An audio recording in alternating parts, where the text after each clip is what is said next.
Daniel, thank you so much. Now I'll go to my next question. Can you share a specific moment or project in your career that reinforced your commitment to purpose driven work? And I would also like to know, what impact did it have on you personally as well as professionally? Yeah, I really love that question because, as I mentioned before, it was a game changer in my life. Wow, And I have to admit, when I was younger, I did not even think about purpose in all these things. Yeah, I was just focused on finishing my studies. And I would say I did the typical career. Also in Germany, my father was engineer, I was engineer, so I had to do the okay. same. And at the end of my studies, I would not say fully obsessed, but a little bit obsessed that I wanted to become factory manager. This was really my career goal that I was following. And I have to say, in the beginning, when I started at Nestle, for example, I loved the job because I had a great learning curve. I met lots of interesting people. I had the autonomy to conduct my own projects, and I liked it. I had this tension to be challenged and to grow. And then everything I did in terms of jobs. So as I mentioned before, I was project manager. Then I coached and trained the German market as master black belt and production manager. It all were steps towards the factory management. And then when I was 34 years old, my dream came true, and I became factory manager. And then I really enjoyed again the first month because I learned a lot. I had to apply new things. But then after a while, I thought, okay, so what next? Is this already my meaning, my fulfillment, my engagement? Do I have to become now technical director, CEO, or what is going on? And I have to say, I was not sure if there was a certain emptiness, or I would even call it mediocrity. Yeah, it's a typical career, which is fine. Yeah, but it's not with full excitement where I say I do something meaningful.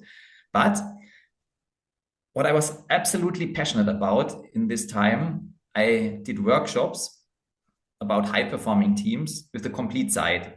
So I always took 20 to 30 people. We went offsite, and I myself, as factory manager, I trained 2 days the people. We also spent the evenings at the bar together. We got to know each other, build trust. And what I really loved, I was absolutely in the flow state during these workshops. And then the people got inspired. And when I was then in the factory again, they showed me what they created out of the learnings and the sparkle in the eyes, and that even shy people, they grew and they developed. This made me absolutely happy. So I knew the traditional job was fine, but just running behind green business KPIs did not fulfill me. But I realized that these workshops, yeah, they were my passion. And then, I would say 5 years ago, this idea came into my mind.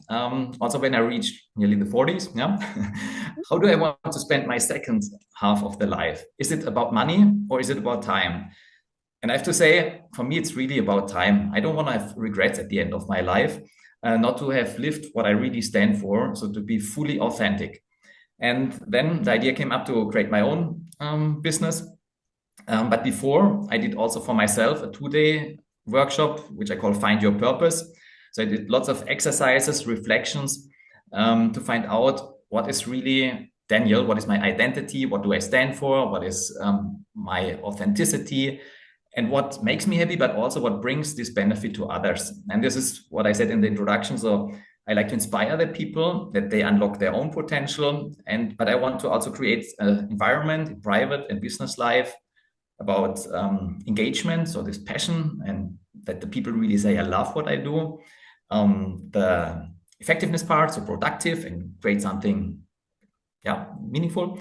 And then the empathy part, I'm a big fan of creating connections, understanding the other person. I am not a big fan of small talk, etc. I really like to understand the needs, the feelings of the person, and also when we have the same values, we connect and attract each other. And yeah, this was actually my story. So from the traditional career, a certain emptiness, maybe also in Germany, we sometimes say the midlife crisis. Yeah, but I would say it in a positive way because it makes you reflect really when you reach half of your life. Mm-hmm. How do I want to spend the rest? And now I took the step. I really had a good job. I earned quite good money, and now I start by myself as founder. But I love what I do, and every morning I follow my passion, and I would say it's the right decision for me. No? Absolutely amazing, Daniel. I'm trust me, I'm having goosebumps. I told you I have an idea about purpose-driven work, and I believe I do that. But you've gone deep down to the subject, and you really know how to make people get like inspiration every day about what they love to do and what would be the right thing for them to do. Amazing. I'm just loving this.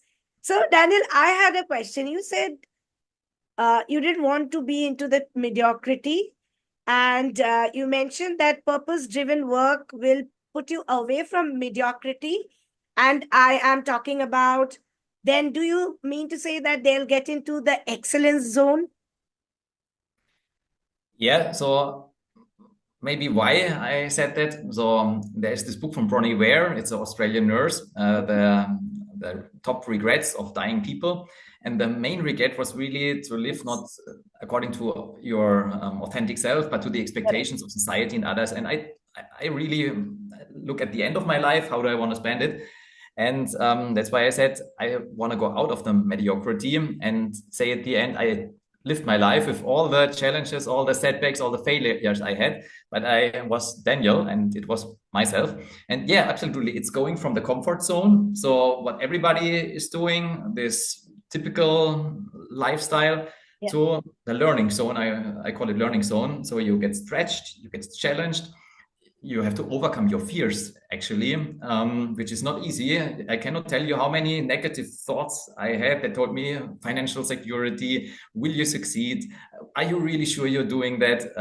But I think once you have found your purpose, you cannot go back. Yeah, because once you have this clarity and you do not do it, you will be unhappy. I think many people don't even know what is their purpose, so they go just the normal way, which is fine. But once you discover it, I think it tears you.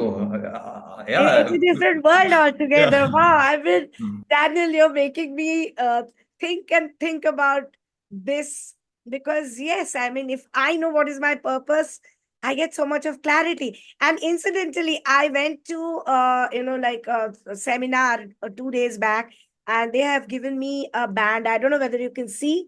I am greater than my fears. Yeah. Cool. Wow. I mean, it is so true that when you know your purpose, I think the fear part it becomes much lesser, and you know where you have to go and what you have to achieve. Amazing. Absolutely And amazing. just And one I loved, comment, yes, yeah, to the yes. fear part, because I also think often we have to do things that we don't like or some obstacles come, but once you have your why, your purpose, you Yes. do them and it does not feel that bad.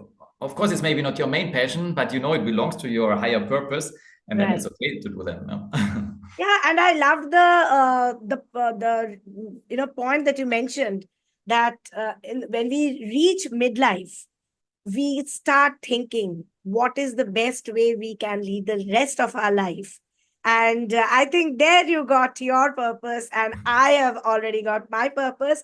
And yeah, life becomes really, really great. We have a reason to get up and run and go towards our purpose and fulfill ourselves. So that's brilliant.